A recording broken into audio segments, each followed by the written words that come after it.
Welcome to the Pickle Barrel Bar and Books. I'm Jackie Rogers and this is my guest, Chelle Gluch. Author, talented person, historic tours at Silver City at our Silver City event. You'll talk about that later.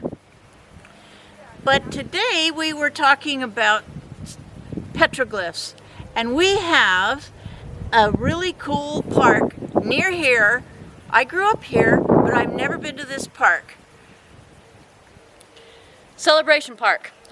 It is a park owned by Canyon County, and it is full of petroglyphs from the Native Americans that were here before us. They estimate that there are over 10,000 petroglyphs in the park, and that they range anywhere from 10 to 15,000 years old. Many different kinds, many different motifs, and when I was a kid, this place used to be covered in wrecked cars. So, let's go. Let's go.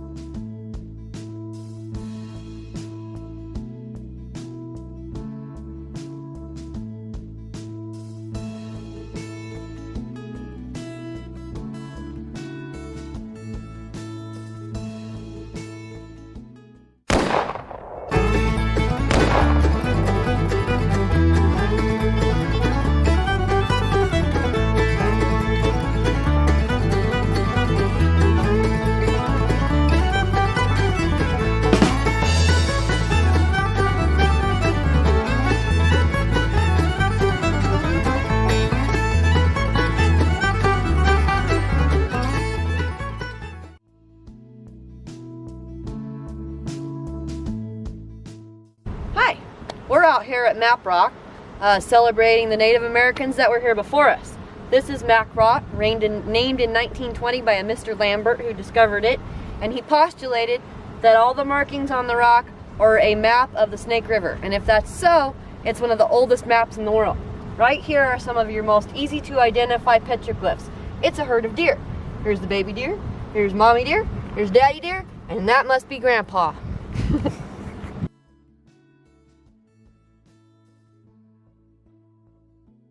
Map Rock was so named because they believed that these markings on the front of the rock here were a map of the Snake River.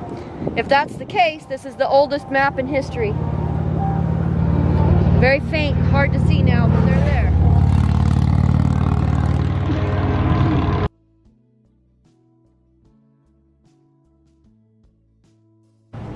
Still out here at Map Rock, there are several motifs located on Map Rock that scientists have debated for many years.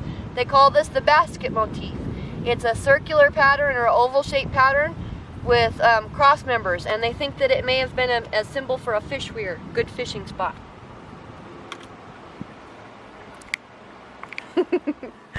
There's other ones. Okay.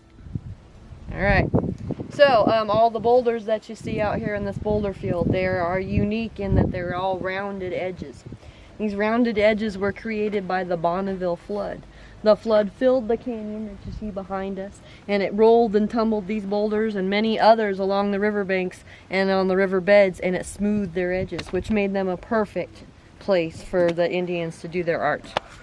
And that's what you see here. The field is full of them. Thousands and thousands of petroglyphs.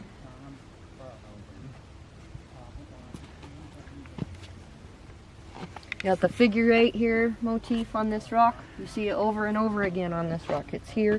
You can see faintly the swirl.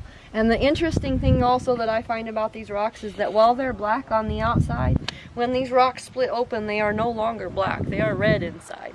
This is called desert patina. It happens over tens of thousands of years. The sun beats down on the rock and it creates this darker outer edge.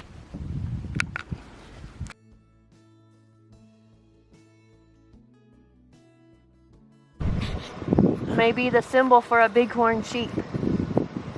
There's all kinds of them all over this map. You just have to look and use your eyeballs. Short people have a disadvantage.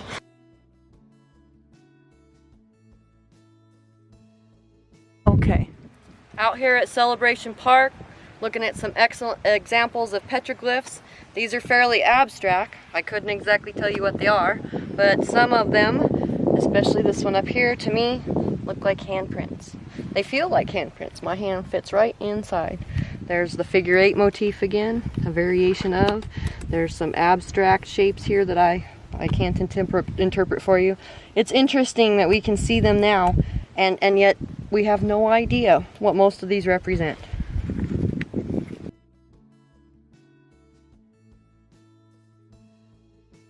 Some really neat shapes out here. There's a lot of clusters of, I don't know how else to describe them, but they look like hash marks. Like maybe months or days that it's indicating. Pretty neat stuff.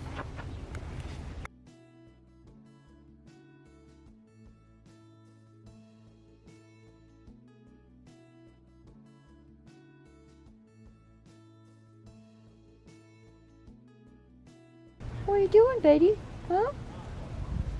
Where are you going? Where's your burrow, huh? You gonna show me? I'll bet you have babies right now, don't ya? 'Tis the season.